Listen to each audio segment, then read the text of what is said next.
Emmanuel Acho tried to stir up some trouble with Kyle Van Noy. We talk about the conversation that Van Noy ended up shutting down, as well as a star receiver trying to recruit Kyle Hamilton away from the Baltimore Ravens. We talk about all that and more coming up next on Locked On Ravens.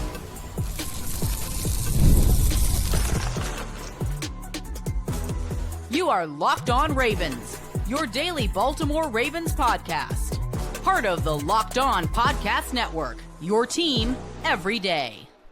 Welcome into another edition of Locked On Ravens, your daily Baltimore Ravens podcast. I'm your host, Kevin Oestreicher of Ravens Wire, here with you on the Locked On Podcast Network, your team every day. Thank you so much for being here today on this Thursday edition of the show, making Locked On Ravens a part of your day and your first listen each and every single day. Free and available for you, all podcasting platforms in video form on YouTube. You can like and subscribe to the channel in audio form. You can follow along and subscribe wherever you get your podcast. We're a 5-day-a-week daily Ravens podcast, so news, analysis, updates, we have you covered. Tell a friend, tell a family member. Word of mouth, still very, very important as we try to spread the word about Locked On Ravens. Even in the offseason, we do not take a break here. In season, off season, we always have you covered with weekday Ravens coverage, as well as some bonus episodes on the weekend when we have headlines to talk about, and we go live after every single Ravens game and every piece of Ravens big news too. Today's episode is going to be a lot of stuff we're going to talk about here. Kyle Van Noy, just kind of diving through some of the content from Radio Row that we haven't talked about yet.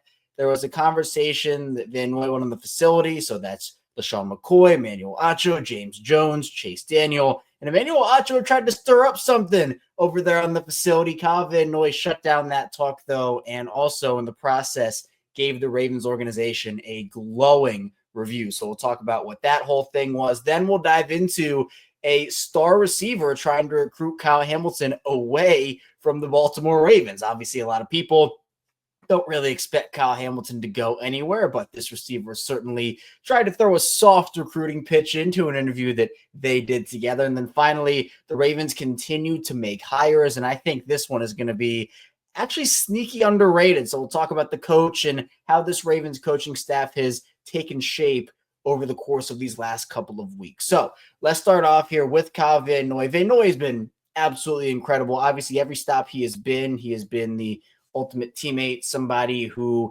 now, with the fact that he is older, he has grown into a really, really solid veteran leader, and he revived his career here in Baltimore after signing off the couch 2 seasons ago now, and he signed a bargain deal with Baltimore. So during the Super Bowl, he went on the facility with, again, Emmanuel Acho, LaShawn McCoy, James Jones, Chase Daniel.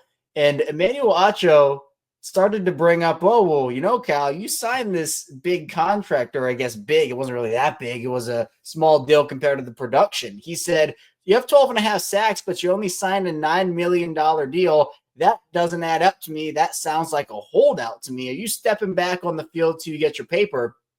And again, that's kind of like, do we really have to go there? Like, did we really? And again, Kyle Van Noy, they were laughing about it. They were having a good time. Van Noy handled it with grace, and he gave a really in-depth answer. He said, look, I'm a pro. EDC will have a conversation, but I'm going to handle business how business needs to be handled. I'm going to show up. I don't need to be a distraction. I think they'll do right. They've done right by me since I've been there. I have nothing but respect for the organization. He mentioned Steve Bisciotti, and he also said first class from top down, so I'm going to be first class to them. And then Sean McCoy joked at the end. He said, hey, we need good guys, pointing to Kyle Van Noy, and he said, we need bad guys, pointing to himself, and he said, I'm going to get that money for you. But again, this was something that Van Noy wasn't going to go out there and just say, yeah, bring me my money. Like, I'm going to hold out. Van Noy, I don't think is the type of person or player to hold out. I think that the deal that Van Noy signed, and, you know, we can bring up Van Noy's deal here. I mean, it wasn't this like crazy big contract. I thought at the time the Ravens signed him. And again, if you remember, actually, Van Noy he announced it on the Pat McAfee show, but Van Noy's deal, compared to some of the other numbers that the Ravens have right now, it was a 2-year, $9 million deal. And when it comes to the actual cap situation, his cap hit's going to be $5.8 million in 2025. That's only 2.14% of the cap. Baltimore could save some money by cutting them, but that would be ridiculous. They're not going to cut Kyle Van Noy. He is too good, and he is such a leader in that locker room. But, was Acho fishing for something? I don't know. It seemed like he was trying to say, am I going to get a soundbite of Kyle Van Noy? They were joking around the whole time, though. Acho was saying, I don't know math. And Van Noy saying, they don't do math at Texas, where obviously Emmanuel Acho played. But it does bring up more of an interesting conversation about, one, the state of the Ravens pass rushing room in general and what that could look like 5 months down the road, even next month when we talk about free agency starting, and how the Ravens can shape that with Van Noy in it. But two, I think it also brings up a conversation of what role should Kyle Van Noy have next season, because I think that, look, Van Noy has been unreal in his 2 years in Baltimore. We've established that. But could there be more value in playing Kyle Van Noy less? And that doesn't mean production-wise. And here's the only way you can do this, by the way. The only way that you can play Kyle Van Noy less is if you get somebody in that is going to be your star stud, game record #1 pass rusher. But here's the thing. I don't think you can play Kyle Van Noy that much less, even if you wanted to. Now, here's the argument I've seen for that. It's that getting him rest. Kyle Van Noy, he's not necessarily somebody that's going into his age 27 year or anything. He's going to be 34 by the time next season starts. So if you want to maybe dial back his snaps a little bit if you're the Ravens and say, hey, we're going to preserve you a little bit so that you can be a little bit more ready for the postseason in the case that, Father Time catches up or whatnot. And there's no guarantee it does, by the way. This is all just hypotheticals. But Van Noy has been I honestly would go as far, maybe this is a little bit of a bold take, I would honestly go as far as saying that Kyle Van Noy has been the clutchest player on the Ravens over these past 2 seasons. It seems like whenever the Ravens need a big play, obviously not every single time, but we see more often than not, Ravens need a big third down stop. Kyle Van Noy is there for a sack. Kyle Van Noy is there for a timely turnover. Kyle Van Noy, big run stop on first down. Even like 3rd and short, Kyle Van Noy can be there.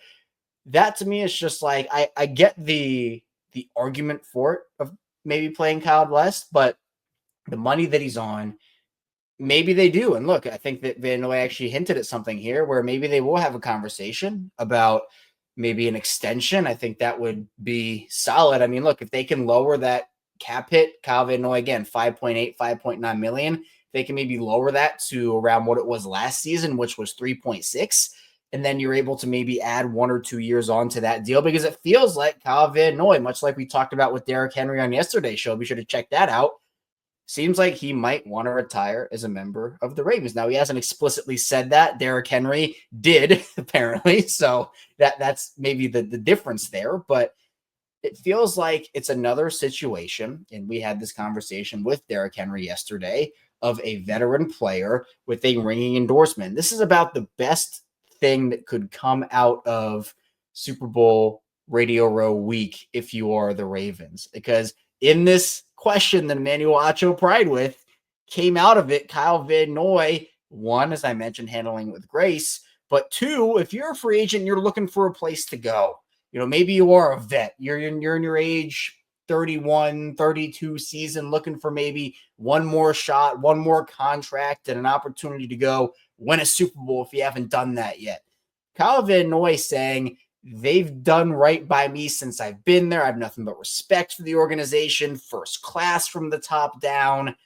That's all you want to hear. And that is really what you do here when it comes to the Ravens and their organization. Again, not everybody enjoys it. Again, there are stories of guys not liking it, but year after year after year, it feels like we just see a veteran or two come in and say, man, this was a lot different than everything else I've experienced at the NFL level, because the Ravens historically, the rep that they have is they do take care of their players. They, on the field and off the field, hold a very high standard. And I know that standard is interpreted differently by everybody, but it feels like with the Ravens, the way that they do things, they are one of the most highly respected organizations, if not the most highly respected organization in the NFL. And so maybe this was a little ploy for Kyle Van Noy. He saw an opportunity and he took it to maybe get a little recruiting pitch in to some free agents. Not necessarily him tampering with guys, but saying, hey, if you want a place to go where you're going to be wanted and respected and, you're going to have an opportunity to win and be competitive and do it in a place that, I know we saw some drama and distraction last year from the Ravens, but historically has not had that much of it.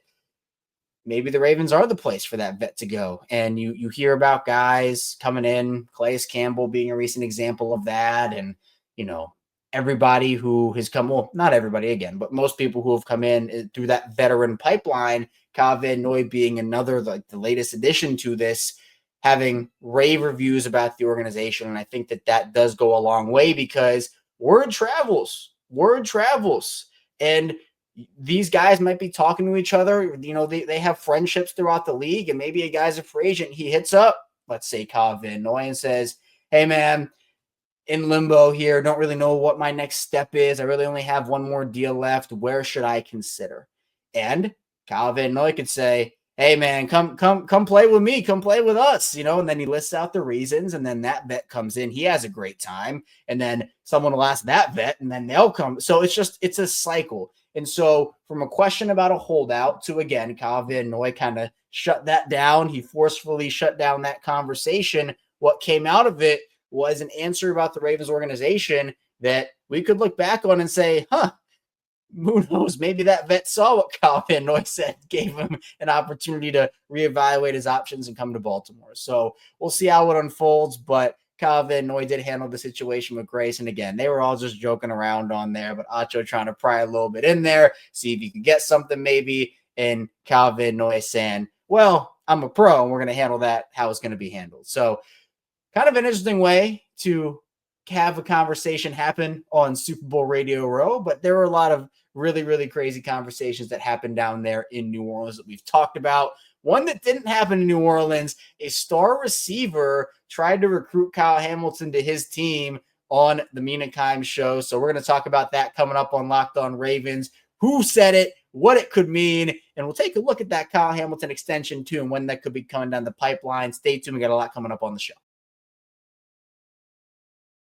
First, the show is brought to you by LinkedIn. As a small business owner, your work doesn't end when the clock hits 5. Your business is always on your mind, which means when it's time to hire, you need a partner that works just as hard as you do. That's where LinkedIn Jobs comes in. When you clock out, LinkedIn clocks in. LinkedIn makes it easy to post your job for free, share it with your network, and get qualified candidates all in one place. Post your job. LinkedIn's new feature can help you write job descriptions and then quickly get your job in front of the right people with deep candidate insights. And here's a pro tip. Add the hashtag hiring frame to your profile picture to double your reach to qualified candidates. No wonder 72% of small businesses say LinkedIn helps them find high-quality hires.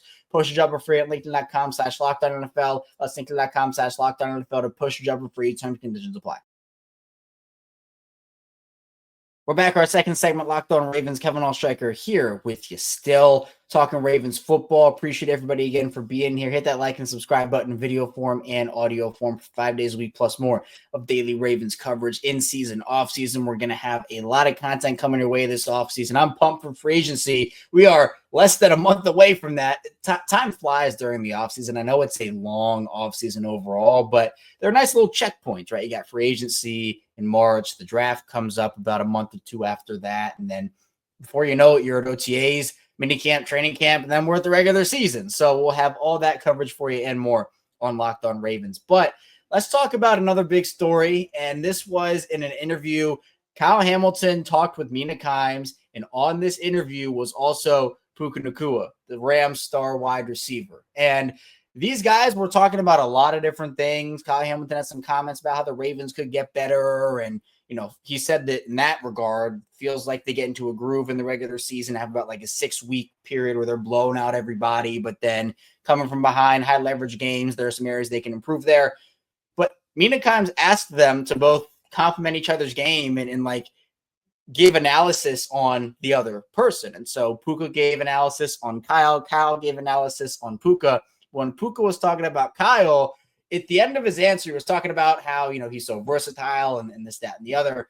But the big thing that everybody caught on to at the end was Puka making a little soft recruiting pitch to Kyle, saying, if you're ready to come to LA where it's sunny all the time, we'll be waiting for you. And, Kyle kind of laughed it off and, said, appreciate it, bro, to Puka's comments. I don't think to the whole recruiting pitch. But again, there's a conversation about Kyle Hamilton, and we're going to have the conversation about fifth-year options as the offseason goes on and we get closer to that date when these have to be picked up or declined. Obviously, last year the Ravens had 2 decisions to make, and Rashod Bateman and Odafe Oweh. The Ravens accepted Odafe Oweh's, and Bateman actually did not have his 5th-year option because of a whole agent snafu and him not reporting to, I believe it was training camp, actually ended up eliminating it from his contract. So that was a whole thing. But they will have 2 more options to deal with this offseason, that being Kyle Hamilton and Tyler Linderbaum. So for this, obviously, it's a no-brainer, right? Hamilton is going to have his option picked up, and obviously how this works is they changed how 5th-year options go, so it's no longer in terms of draft position for these first rounders. It is positionally, and it is based off of certain incentives. So there's the basic 5th-year option, which means there are no requirements. You have playtime incentives, 1 Pro Bowl, more than 1 Pro Bowl. So both Hamilton and Linderbaum fall into the more than 1 Pro Bowl category. They actually are the only 2 outside of Sauce Gardner who fall into that category. So Kyle Hamilton, according to Over the Cap, his 5th-year option projection is going to be at $19.6 million. For Linderbaum, it's going to be at 25.1.2, right in that area. But Kyle Hamilton's 19.6. You pick that up, you don't think twice about it. But then what could an extension look like for Kyle Hamilton? And if we look at the top safety contracts in the NFL, it's interesting because a lot of people expect Kyle Hamilton to go in and break that, right? Go and break what guys like Antoine Winfield made and all these other guys that are signing really good players. So Winfield right now in terms of total value leads the market with $84.1 million. That's 21.1 per season. That leads all safeties. Now, Kyle Hamilton is a very different player than a lot of guys here in terms of what his versatility brings to the table.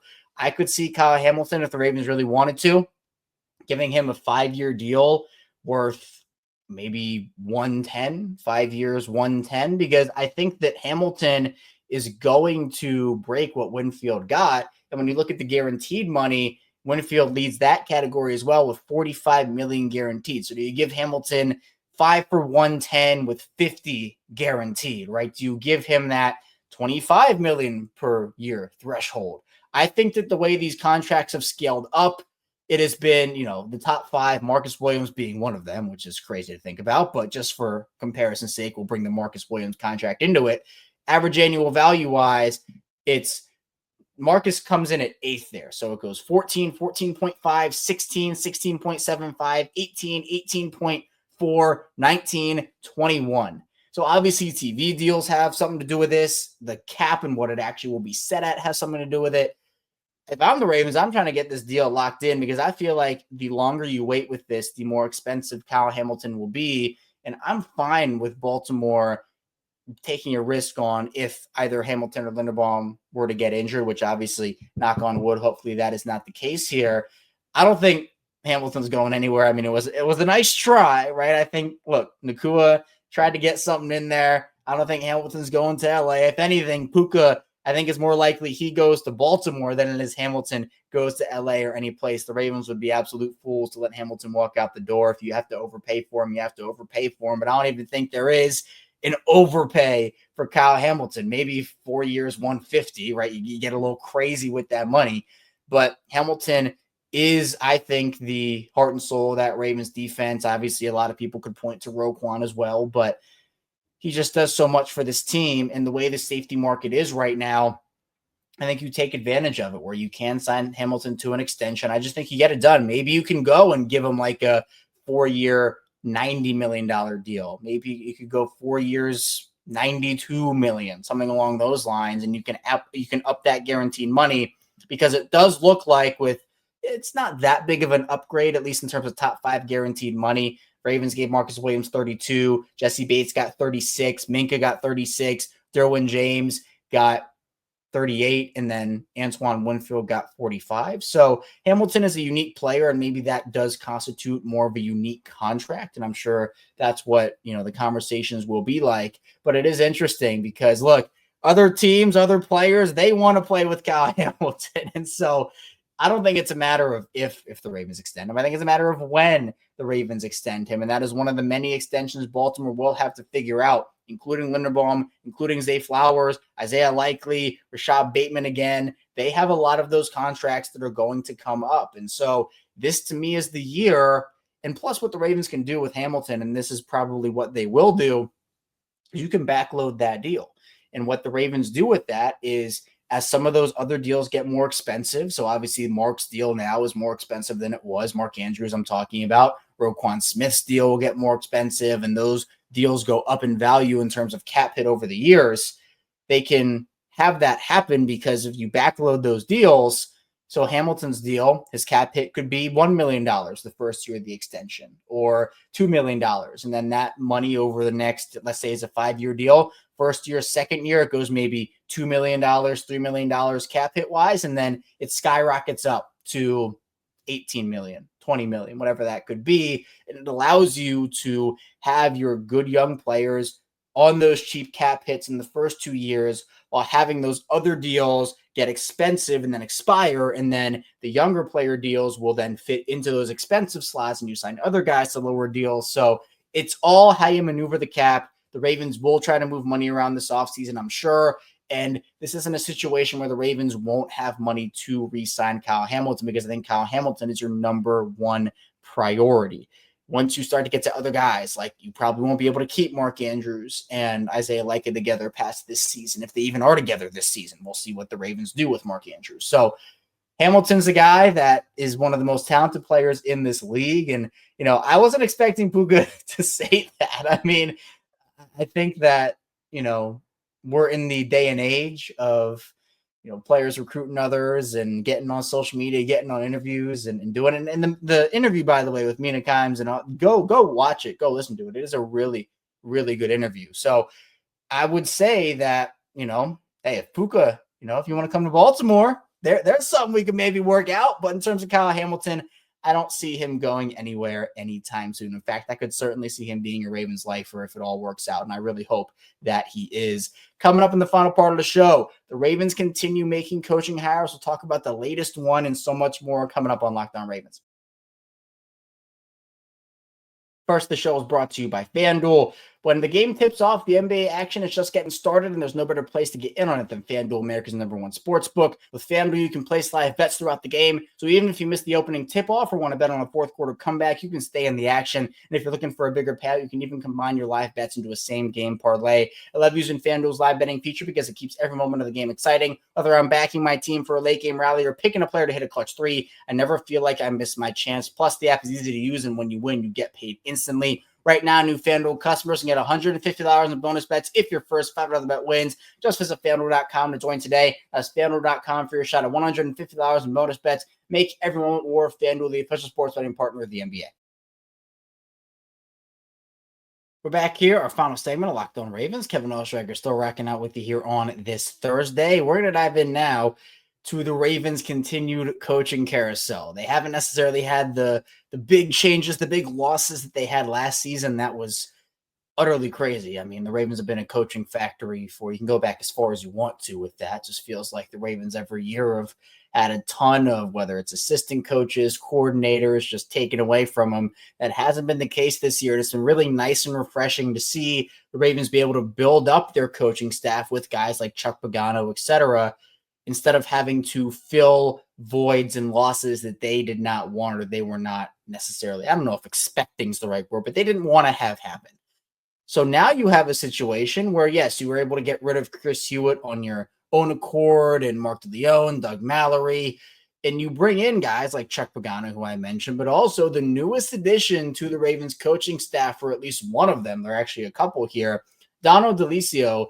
He is their new defensive backs coach. He's spent the past 4 years at the Chiefs. He's only 33 years old, so he is talked about in NFL circles as a very bright young coach. A little bit of background here. He started out, he actually played at Youngstown State University as defensive back, and then he actually didn't go on to the pros, went into coaching as a defensive quality control coach at Youngstown, then defensive line coach, then he was co-defensive coordinator and defensive line coach, then he was defensive coordinator. So from 2015 to 2019, he was there at Youngstown State, rising up their ranks. Then he went to LSU in 2020 as a defensive analyst. From there, he went to Kansas City, the Chiefs, as a defensive assistant. And then from 2022 to 2025, 2024, he was the safeties coach, and now he is in Baltimore. He's a two-time Super Bowl champion when the Chiefs won both of those Super Bowls after the 2021 season. And someone that I think can really help guys like Kyle Hamilton, Ardarius Washington, etc. He's worked with guys in the past like Justin Reed, who they signed over from Houston, and Brian Cook has been someone who they have brought along out of Cincinnati from a couple years ago. He's a good young safety that they have a lot of high hopes for, and he has already done well for them. So he's someone that I think can come in and help pretty immediately. And the Ravens clearly were going to make changes to their secondary staff after what happened over the first half of the year. I just think you can't look at what happened despite the turnaround and think that changes weren't expected. Obviously, wasn't working with Chris Hewitt, and he was someone who had been there since 2012. That was a long-time coach. He and John Harbaugh have a massive relationship, and he is now in Indianapolis. So the thing with John Harbaugh, and I think a lot of people talk about this every year with him, is he knows how to hire coaches. He has an eye, and he has a pulse on what coaches will be the best for this organization. The Harbaugh coaching tree is probably a little deeper than people actually think it is, with guys like, maybe not head coach after head coach after head coach after head coach, but assistants becoming coordinators. I mean, the most recent example of a head coach is Mike Macdonald going to Seattle, and that was someone that maybe people thought could replace John Harbaugh if maybe the timing was right or whatever happened there. So we're going to have, I think, a coaching staff in Baltimore here that is different, but in a good way, where you're able to build it up, like I said, instead of having to incur those losses and then build it back up from there. You're able to kind of stay level, get rid of the coaches you don't want there anymore, and then add strength after strength after strength in terms of those coaches. So I think Baltimore, Harbaugh, again, has hit it out of the park with these coaches. And Jess Rebeck at The Athletic actually noted that this was not the only coaching hire the Ravens made, where in addition to the coaching staff will be assistant inside linebacker coach Matt Pease. And if that last name sounds familiar, he is the son of Dean Pease. And Dean obviously is going to continue in that advisory role for the Ravens this year. Maybe it'll look a little different for Dean, but still. Matt was a defensive analyst for the Bears last year. He had previously been with Dean in Tennessee and Atlanta. So the Dean Pease coaching tree, which goes to his son, Matt. There you go. So Matt will be on board as well.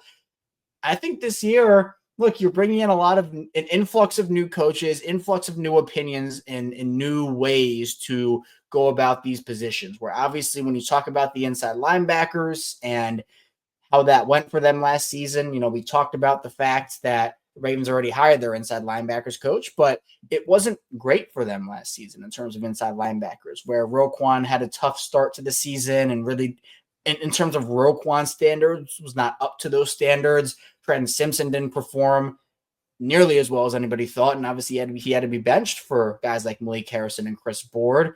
So now that you have that new influx, it's like, okay, can this be the guy, or at least can these be the guys that can take that linebacker group to the next level, can continue the development of a Trenton Simpson, and hopefully have him ready to be next to Roquan Smith next season. So I'm excited to see how Baltimore's coaching staff continues to take shape. I mean, I don't think there are too many. I actually don't think there might not be any more openings, if I'm being honest. I think they might have filled most of their openings. I mean, they can create any position they want to, if we're being honest, but just in terms of like one-for-one replacements, I think they are all pretty filled up there. So now the attention obviously going to shift focus to Baltimore for who's going to resign, who's going to leave, who are they going to sign out of free agency? Are there any trades on the horizon? So there's a lot more to dive into this offseason. I love the offseason. I love, obviously, the season. That's the best part. But in the offseason, there's so many ways you can improve your team. We're going to dive into it all here on Locked On Ravens. So that's all I have for you here today on Locked On Ravens. Thank you so much for tuning into the show today.